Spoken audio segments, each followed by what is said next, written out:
Bismillahirrahmanirrahim. Alhamdulillahirabbil alamin. Hamdan yuwafi ni'amahu wa yukafi mazidah. Wassalatu wassalamu ala sayyidis sadah Muhammadin wa ala alihi wa sahbihi wa mawala. Asyhadu an la ilaha illallah wahdahu la syarika lahu wa asyhadu anna sayyidina Muhammadan abduhu wa rasuluhu wa la nabiyya ba'dahu. اللهم صل وسلم وزد وأدم وأنعم وتفضل وبارك على سيدنا محمد وعلى آله وأصحابه أجمعين. أما بعد فيا أيها الحاضرون، mudah-mudahan dirahmati oleh Allah Subhanahu wa taala. Ini Hadratul Qur'an itu guru kita Kiai Haji Abdul Rahman Sofyan tahu di hayati juga para hadirin bapak-bapak, ibu-ibu, jamaah assalam, mudah-mudahan diberikan keberkahan oleh Allah Subhanahu wa taala. Ya Allah, mau ada janji Pak, yang mana kalau bisa pagi-pagi itu diberkahi. Allahumma barik fi kulliha. Pagi-paginya mudah-mudahan Allah berkahi kita semua. Amin ya Allah. Kita masuk dalam kategori masuk orang yang masuk doanya kami. Alhamdulillah. Biarpun biarpun pas lagi zikir kita akan mengantuk gitu kan, tapi masuk doanya kami. Alhamdulillah. Hadirin bapak-bapak, ibu-ibu, jemaah Allah, salawat salam semoga senantiasa tercurah kepada junjungan Nabi kita Nabi Muhammad sallallahu alaihi wasallam. Mudah-mudahan salawat salam senantiasa tercurah kepada beliau, para keluarga beliau, para sahabat beliau, dan para pengikut beliau. Dan mudah-mudahan kita semua dikumpulkan nanti menjadi satu barisan, menjadi panitia panji la ilaha illallah Muhammadur Rasulullah. Amin ya rabbal alamin. Mau ketemu Nabi Muhammad enggak, Pak? Mau enggak? Mau ketemu Nabi Muhammad. Saya mau doa saya kalau misalnya ya Allah, yang pertama wafatkanlah saya dalam keadaan husnul khatimah. Amin ya rabbal alamin. Ya Allah, nanti mudah-mudahan di akhirat nanti gak usah jauh-jauh ya Allah, temuin saya aja sama Nabi Muhammad. Mau kamu ditemuin di akhirat sama Nabi Muhammad? Nabi Muhammad tempatnya di mana? Nanti bu, rumahnya surga. Jadi kalau misalnya mau ketemu Nabi Muhammad, otomatis masuk surga. Insya Allah. Ustaz, apakah itu nggak berlebihan? Apa kita pengen ketemu sama Nabi Muhammad, bukannya kita minta ridho sama Allah? Iya betul. Tapi nggak ada salahnya. Al-mar'u ma'a ahab. Kata Nabi Sallallahu Alaihi Wasallam, seseorang itu nanti bakal dibangkitin sama siapa yang dia cintai. Jadi kalau misalnya cinta itu kan adalah mailul qalbi, condongnya hati kepada sosok yang dicintai. Otomatis kalau kita cinta baru cinta itu, kalau kita cinta kita bakal nurutin apa yang dikata oleh yang kita cinta. Kita akan memposisikan gimana caranya biar ketemu Nabi Muhammad sih. Oh, caranya adalah dengan membaca Al-Quran. Karena Nabi Muhammad itu khuluqul Quran, akhlaknya itu Al-Quran. Bagaimana sih biar cara dekat sama Nabi Muhammad sih? Oh, caranya dengan meniru ngelakon beliau. Oh, itu jadi rindu, jadi terpakai itu apa? Jadi terpakai yang kita maui, yang kita pengenin adalah agar akhlak kita menjadi akhlaknya seperti Nabi Muhammad SAW. Otomatis soleh. Makanya ada ungkapan dulu, kalau abi saya sering ngomong, kalau kita teman sama tukang minyak wangi, kita ikutan menjadi wangi. Kalau kita teman sama orang bau, maka kita ikutan bau. Kita bukan ngobrol sama orang-orang yang bau, tiba-tiba kita main orang biasa nyangka kita bau banget. Enggak. Karena cinta orang. Gitu juga kalau kita ketemu sama orang yang tukang minyak wangi, mainnya orangnya demen parfum, ada yang demen parfum misik. Kalau sekarang parfumnya beda-beda parfum. Iya, ada parfum mereknya Angelo. Apalagi sekarang mereknya merek kuat tuh, Zara. Ya, tahu apa tuh merek Zara? Ya, kalau kita mah tahunya ini artis Raffi Ahmad. Ada terjadi merek parfum Raffi Ahmad. Kalau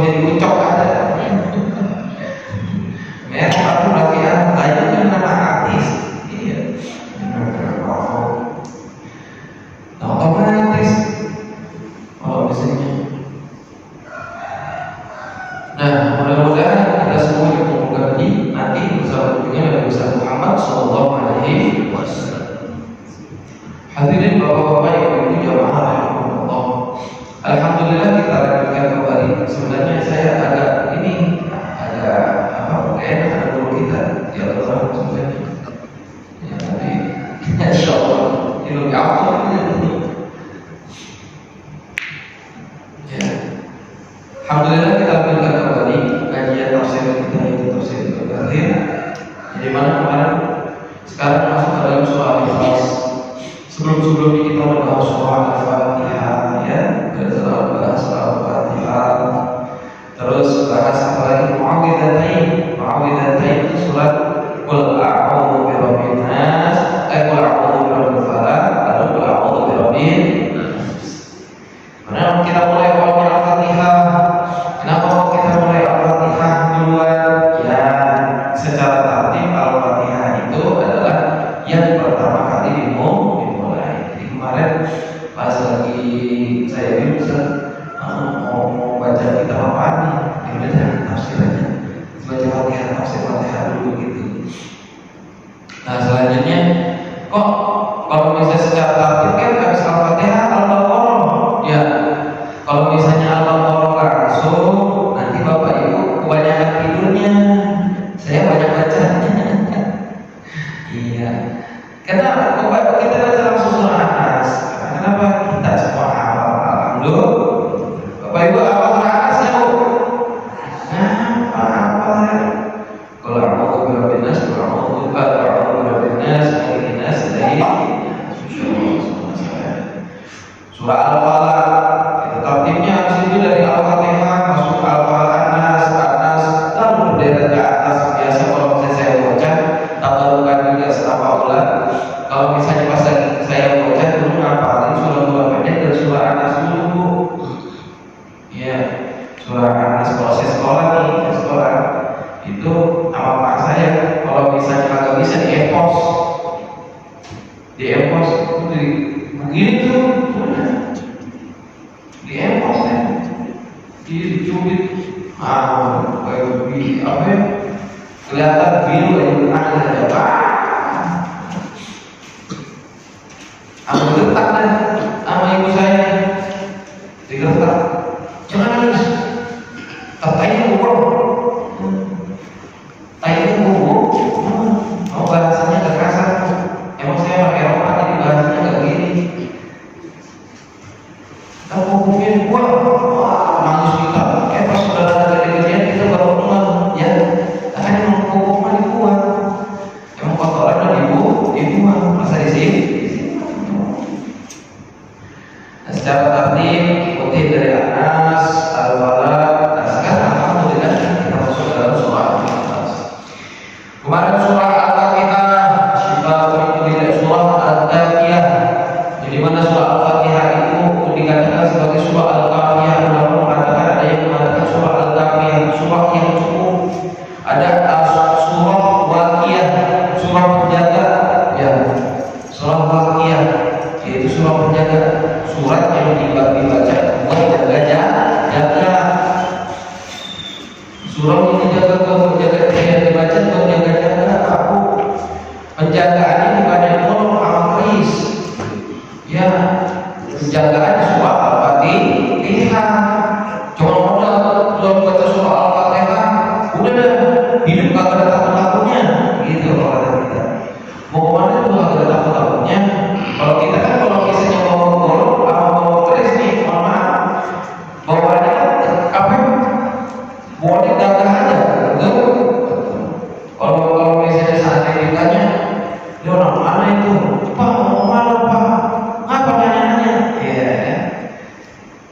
Terus kalau misalnya dikatakan lah, oh kan? Iya. Gua punya dong. Gitu. Gagah-gagahan. Nanti surah Al-Fatihah. Al-Fatihah surah penjagaan. Penjagaannya dari apa? Dari segala hal. Dari baik zahiran maupun batinan, baik secara zahir maupun batin. Sehingga yang kemarin kita udah bahas pula surah Al-Fatihah itu surah buat capek-capek, surah buat ruqyah. yang dimana penyakitnya enggak cuma penyakit kesurupan doang, ya jangan salah. Kenapa kok guru-guru kita kok pada dimintain air gitu kan, baca Fatihah, mintain air guru-guru kita, mana tuh sebenarnya? Orang aja kan bila disengat aja, disengat akal rezeki itu sembuh. Apa sahabat dibacain Fatihah 7 kali, dibacain Fatihah habis itu sembuh. Subhanallah. Makanya itu penyakit di mana kena sengatan tersebut kalau jadi mematikan enggak Pak? Mematikan. Ada yang mau nyobain? Nah, mematikan. Yang disebabkan rezeki aja mematikan itu bisa sembuh Fatihah 7 kali. Nah, tetapi ketika kita sakit panas, kita pakai minta doa itu, nah, saya sakit, iya, pakai itu, udah tuh, dicium baca Fatihah, kadang guru kita baca ayat yang lain, juga, tambahan, Bismillah.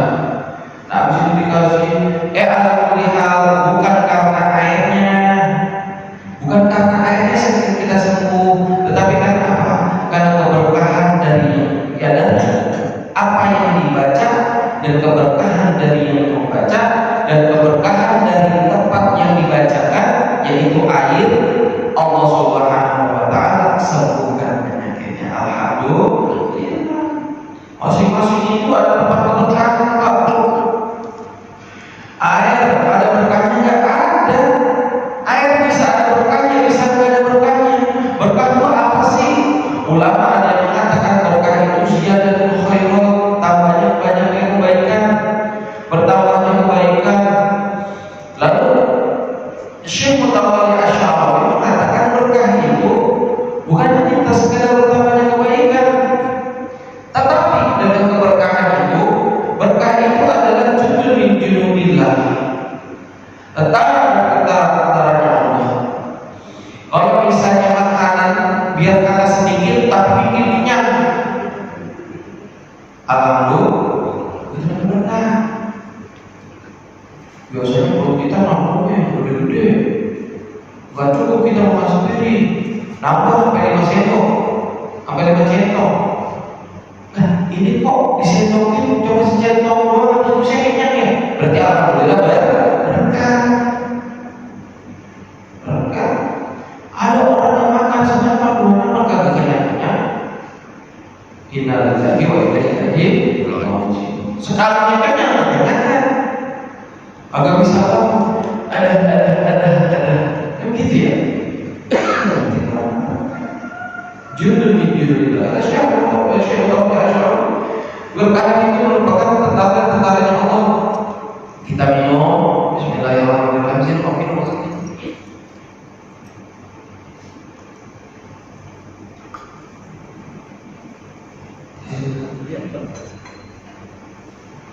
Kita minum air putih, dahaga, jadi enak. Alhamdulillah. Jadi enak kan ngomongnya. Itu berkah. Nah, jadi karena keberkahan Allah Subhanahu wa Ta'ala memberikan keberkahan, Allah Subhanahu wa Ta'ala sempurnakan. Amin ya rabbal alamin. Kemarin surah Anas itu surah apa sih? Anas itu adalah surah perlindungan, surah isti'adzah. Makanya lalu Al-Falaq sama, Al-Falaq juga surah isti'adzah, surah perlindungan. Makanya dikatakan sebagai mu'awwidzatain, yaitu 2 surah untuk memohon perlindungan kepada Allah Subhanahu wa Ta'ala. Kalau Anas buat setan-setan yang di dalam hati, setan yang di korin, lalu Al-Falaq yaitu buat menangkal daripada setan-setan yang dimana di luar, setan-setan yang di luar.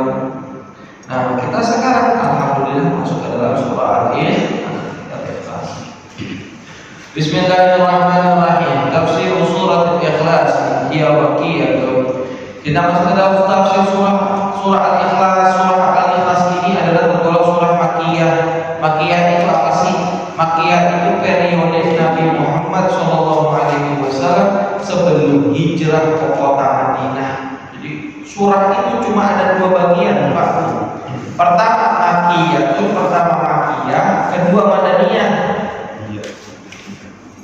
Yang pertama Makiyah, kedua Madaniyah. Bukan berarti surat itu cuma turun di kota Makkah, kota Madinah aja, enggak. Malaikat ini berbicara soal periode Nabi ketika setelah ketika habis hijrah ke kota Madinah, namanya surah yang turun adalah Madaniyah. Tapi sebelum Nabi hijrah ke kota Madinah, berarti Nabi menetapnya di mana, Pak? Di Mekah. Tempat tinggalnya di Mekah, maka periodenya Makkiyah. Tempat tinggalnya Nabi, kampungnya. Kan kampungnya Nabi pertama di Mekah, kampung kelahiran. Habis itu kampungnya Nabi pindah ke Madinah, menetap tinggal dan wafat dimakamkan di Madinah. Maka periode itu beda.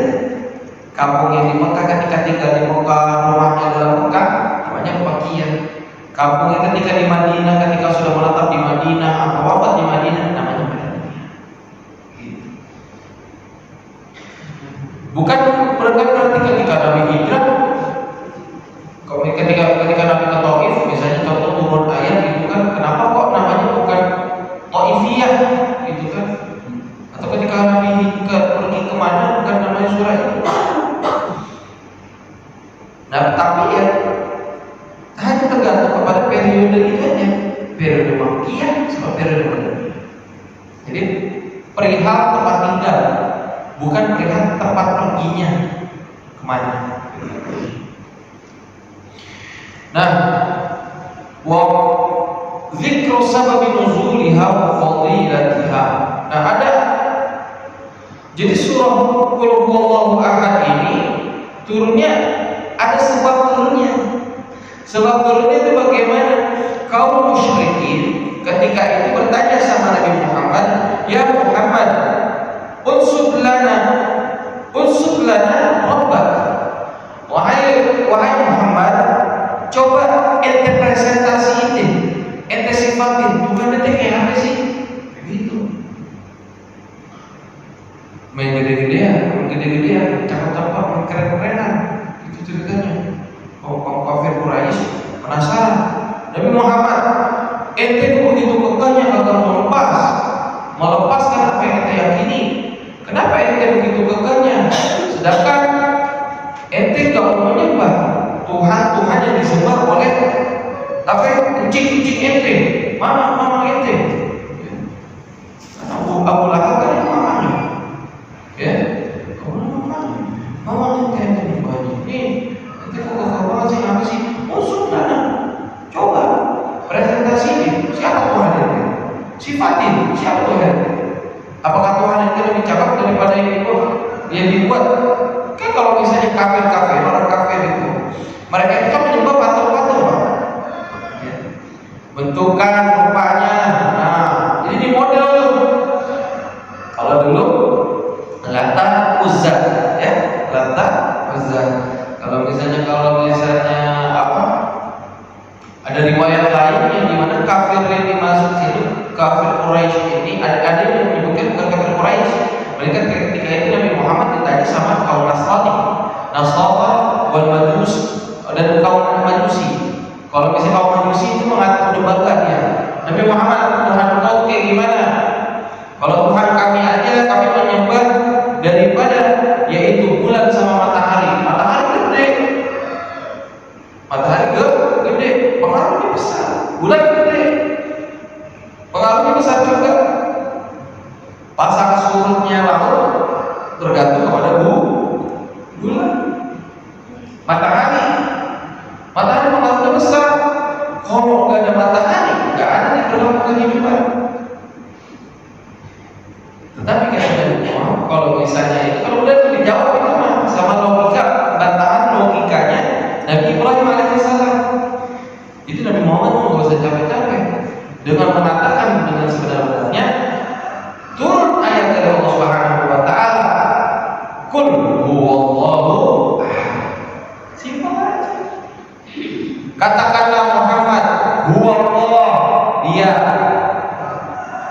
dia Al-Khaliqu yang menciptakan alam semesta raya Dia yang mengatur gimana putarannya bulan dan putarannya matahari. Kalau misalnya kan logikanya Nabi Ibrahim alaihissalam sudah dijelasin itu dulu.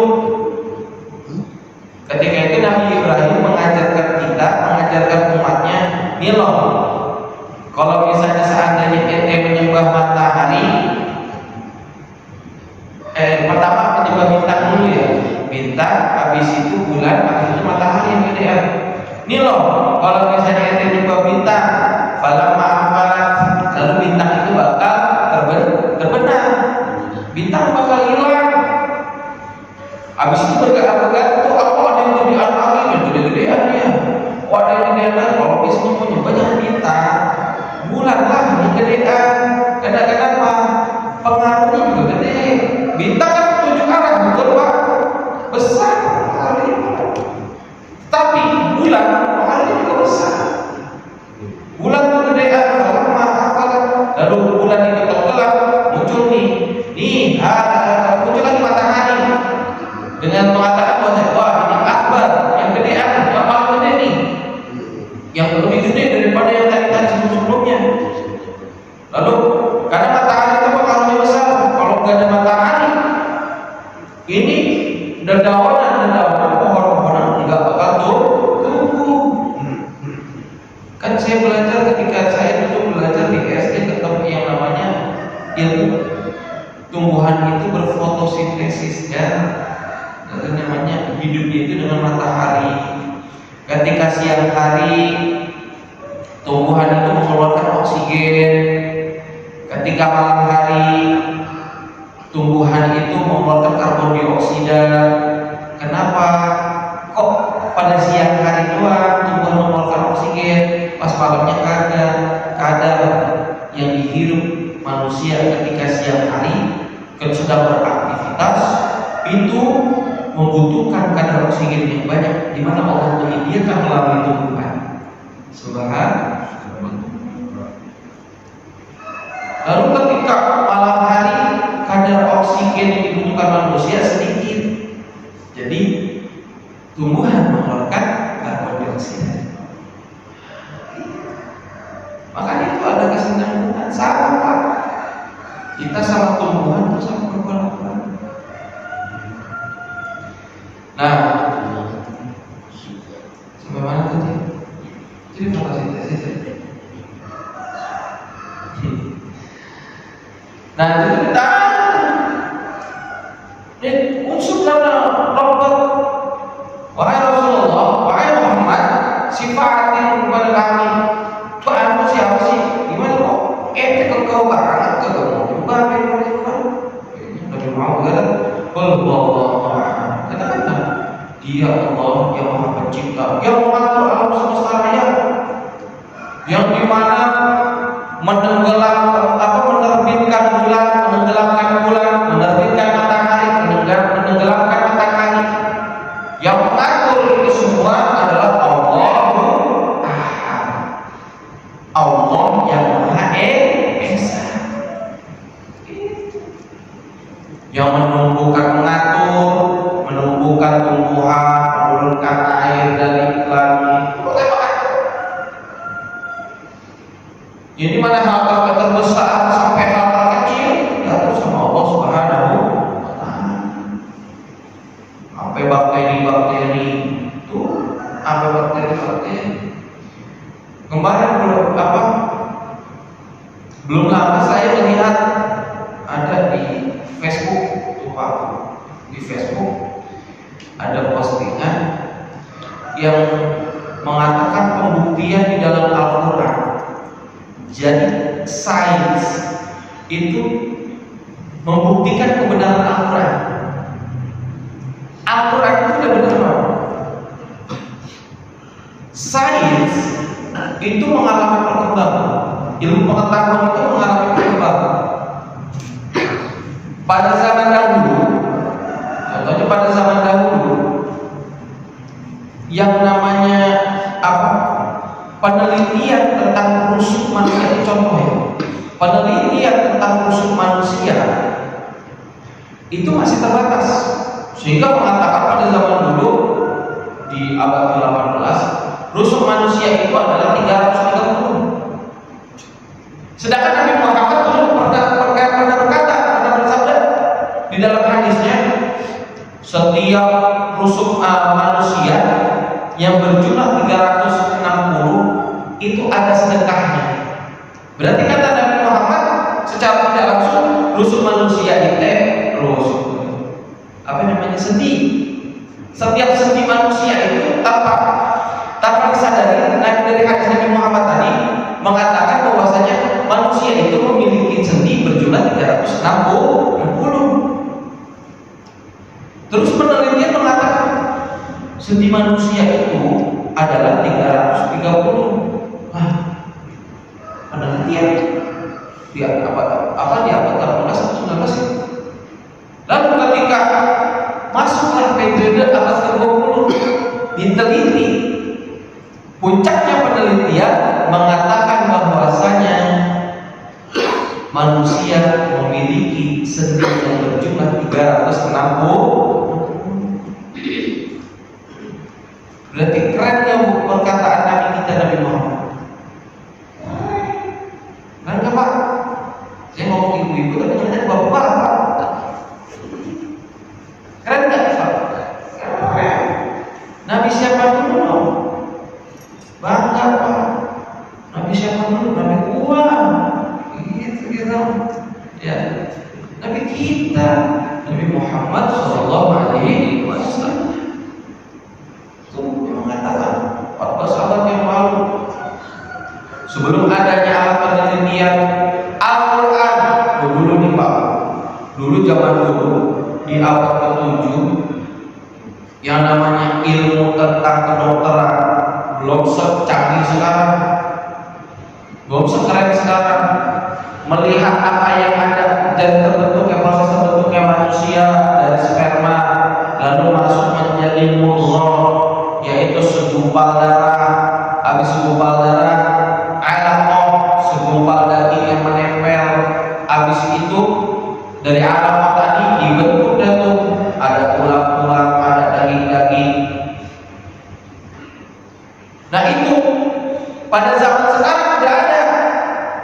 Tapi kan 14 abad yang lalu, contohnya tahun 7 Masehi, ada nggak USG Pak? USG ada nggak? Nggak ada. Kalau itu kan canggih zaman dulu gitu kan USG, iya Pak. Enggak sekarang. Oh ini tuh mukanya hidungnya kalau yang sekarang kita gitu ya. USG, zaman dulu nggak ada. Kenapa? Zohirnya bagaimana? Hukum kebiasaannya bagaimana? Mereka kan belajar daripada hukum kebiasaan. Belum beralih secara teknologi, tata cara ya lebih simpel lagi. Misalnya secara kebiasaan, contohnya bagaimana secara kebiasaan? Biasanya kalau misalnya nodornya ke sini sama sini, berarti bayinya sungsang. Nah itu tuh kelihatan. Oh pengalaman dulu beranaknya, pengalaman dari pengalaman jadi ilmu, dari pengalaman jadi ilmu, pengetahuan. Tumbuhan ilmu kedokteran dulu nih, tumbuhan ini ada orang makan tumbuhan ini tumbuhan itu muntah-muntah, habis itu orang-orang yang melihat berarti nggak boleh dimakan tumbuhan ini beracun. Jadi ilmu pengetahuan. Habis itu dikasih tahu ke anak-anaknya, tahu jangan sekali-kali makan tumbuhan ini beracun. Kemarin ada yang muntah-muntah no. Terus ada yang makan misalnya tumbuhan B, habis makan tumbuhan B, dia melihat mati tuh orang, mati meninggal. Dia kabarin dan Tom, ini bukan beracun lagi, nggak cuma sekedar muntah-muntah, mati. Kasih tahu, jadi ilmu pengetahuan begitu. Yang coba ini bukan 1-2 orang, tapi 3-4 orang. Jadi penelitian. Jadi ilmu pengetahuan. Nah, itu sekedar percobaan pas zaman sekarang. Dulu Al-Quran berkata bahwasanya manusia itu diciptakan dari nutfah, dari cairan sperma,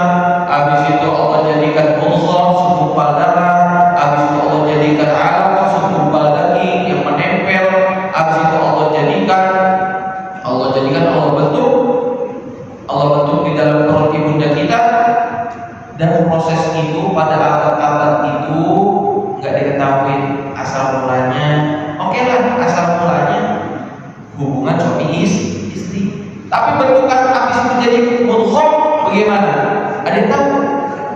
Nah, mungkin iya mudghah itu kalau bisa seandainya dia keguguran.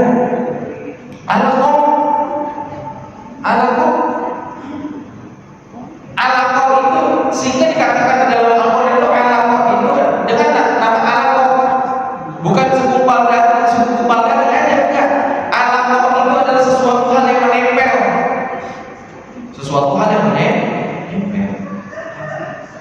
itu ternyata segumpal yang menempel. Nah begitu.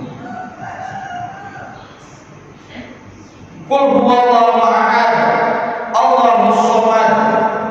Allah itu adalah tempat yang dituju. Li'annahu yasmudul khalaiq ilaihi fi hawaijihim wa masailihim.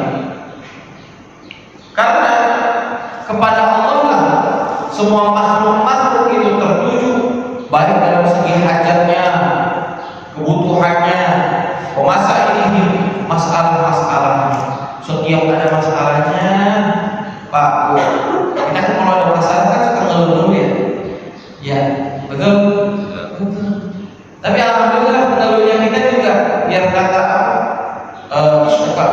kita bahasanya pakai ngeluh-ngeluhannya itu nyebut nama Allah. Alhamdulillah. Ya Allah.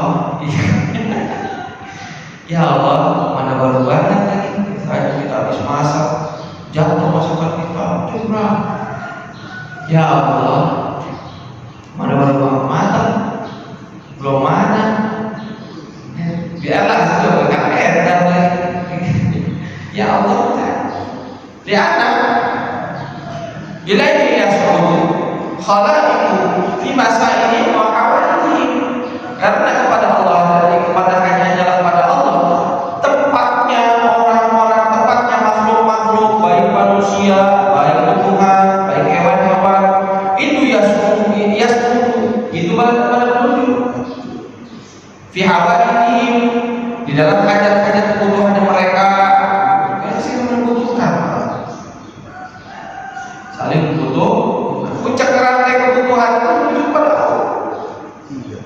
Misalnya, enggak, kita kan makannya nasi, kita cuma butuhnya sama beras. Enggak, beras kalau nggak ada air bagaimana? Seperti contohnya tasalsul, yaitu berantai. Coba kita berantai, kita berantai. Logika berantainya manusia omnivora, memakan segalanya, ya, memakan omnivora. Kan hewan ada karnivora, herbivora. Karnivora itu adalah pemakan daging, herbivora itu adalah pemakan hewan, pemakan tumbuhan. Kalau seandainya mereka kagak ada air bisa tumbuh nggak Pak? Nggak bisa. Tumbuhan kalau nggak ada air mereka nggak bakal bisa tumbuh. Kalau seandainya air kagak ada, tumbuhan nggak ada. Kalau tumbuhan nggak ada, maka hewan herbivora nggak ada. Hewan herbivora nggak ada, maka hewan karnivora nggak ada. Itu tuh sifat berantai. Ambil dari air, coba air. Wah, berarti air ini hal yang penting banget bagi apa? Bagi kehidupan di muka bumi ini. Siapa yang menciptakan air? Allah. Jangankan air, kita semua ini saling membutuhkan satu sama lain. Makanya amplop jangan digedein. Ya, kita semua saling membutuhkan. Manusia itu sifatnya makhluk itu saling membutuhkan. Enggak ada yang merasa bahwasanya dirinya itu enggak butuh siapa-siapa. Cuma Allah yang enggak butuh sama siapa-siapa. Karena sifat Allah itu makanya disebut dengan sifat al-mutakabbir, al-qa'im bi nafsi, yang berdiri sendiri, enggak membutuhkan orang lain. Kalau kita masih membutuhkan orang lain, nah, qul huwallahu ahad, walam yakul lahu kufuwan ahad. Lam yalid walam yulad, Allah tidak beranak dan juga tidak diperanakan. Kalau misalnya seandainya beranak, berarti kalau misalnya orang dilahirin, kalau misalnya dilahirin, pasti bakal mati kan Pak? Ini logikanya juga jauh nih, ulama. Kalau nggak salah siapa ya? Busiri atau siapa ya? Logikanya begini, setiap yang lahir itu pasti akan mati. Setiap lahir pasti akan mati. Setiap lahir akan mati. Saya contohnya kita dilahirin ya Pak, pasti bakal mati kan, betul? Pokoknya setiap yang lahir. Kalau misalnya logika tauhid, kullu mutaghayyirin hadithun wa kullu hadithin makhluqun. Setiap yang berubah-ubah bentuknya maka ia itu baru, dan setiap hal yang baru pasti akan mati. Karena kenapa? Suatu hal yang baru, misalnya contoh kita ini kejadiannya baru Pak. Bapak-bapak 100 tahun lalu ada apa kagak? Nggak ada. Berarti baru kan? Produk baru. Makanya setiap yang baru itu pasti bakal ada. Mutaghayyirin haditsun wa kullu haditsin makhluq. Makanya itu kita itu bukan yang menciptakan, tetapi kita adalah yang dicipta. Siapa yang menciptakan? Nah, yang menciptakan Allah. Sifat Allah itu apa? Lam yalid wa lam yulad, enggak beranak dan juga kagak dilahir. Kagak beranak dan juga kagak beranak. Karena kalau misalkan laisa kamitslihi syai'un, enggak ada yang sebanding dengan Allah sesuatu. Enggak usah dimirip-miripin. Allah itu kayak siapa sih? Enggak usah dimirip-miripin. Karena beda.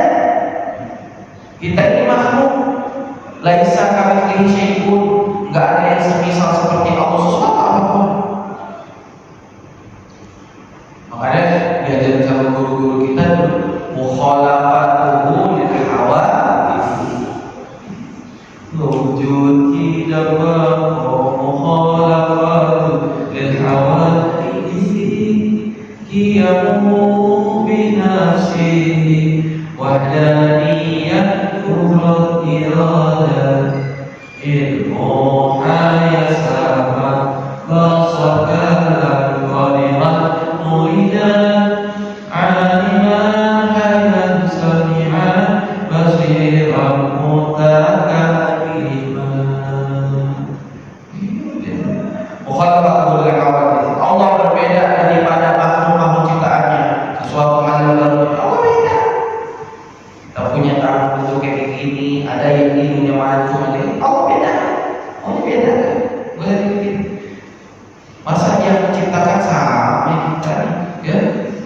Makanya Allah itu keren, keren kan? Beda sama yang lain. Lagi yang dua lam yulad wa lam yakul lahu kufuwan ahad. Maka tidak ada sesuatu apapun kufuwan yang semisal sebanding wala nadhira, dan juga maksudnya ada setingkat seperti Nabi Muhammad, seperti Allah Subhanahu wa taala. Fir'aun ngaku jadi Tuhan, dia mati, keren enggak Bu? Keren enggak sih Fir'aun? Enggak keren. Lah, ngaku Tuhan kemarin, sombong-sombong diri, dan dia mati. Enggak keren. Sesungguhnya bahasa siapa nih? Siapa lagi yang menjadi Tuhan? Enggak keren. Masa Tuhan mati? Tuh, disembah patung. Dan patung dibikin kue, dibikin coklat tuh, kue coklat. Habis disembah, kalau orang aja dimakan, lihat kan dimakan. Keren ya Bu? Enggak keren. Makanya Tuhan yang disembah yang keren adalah lam qul huwallahu ahad. Apa tuh enggak esa? Enggak ada bandingannya. Menciptakan alam semesta raya ini ada nggak yang bisa? Nggak ada. Kita coba-coba, misalnya ciptain robot. Coba lah, kita ngeliat diri kita sendiri lah. Kita ciptakan diri kita sendiri bisa nggak? Nggak bakal bisa apa. Terus kalau misalnya seandainya ada rekayasa genetika, manipulasi embrio dan lain-lain sebagainya, itu apa?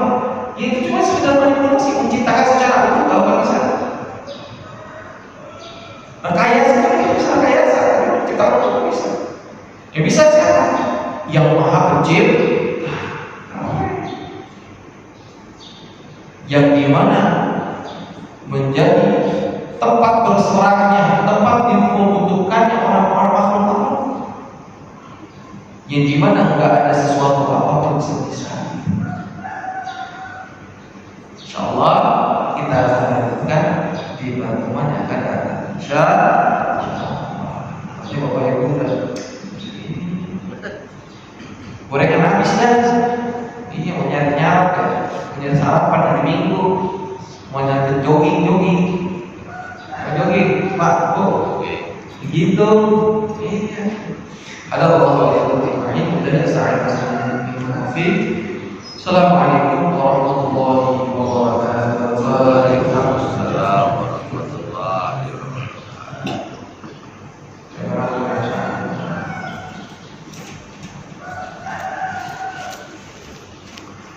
Bismillahirrahmanirrahim. Subhanallah wa bihamdihi, subhanallah wa bihamdika, asyhadu an la ilaha illallah, astaghfiruka wa atubu ilaik.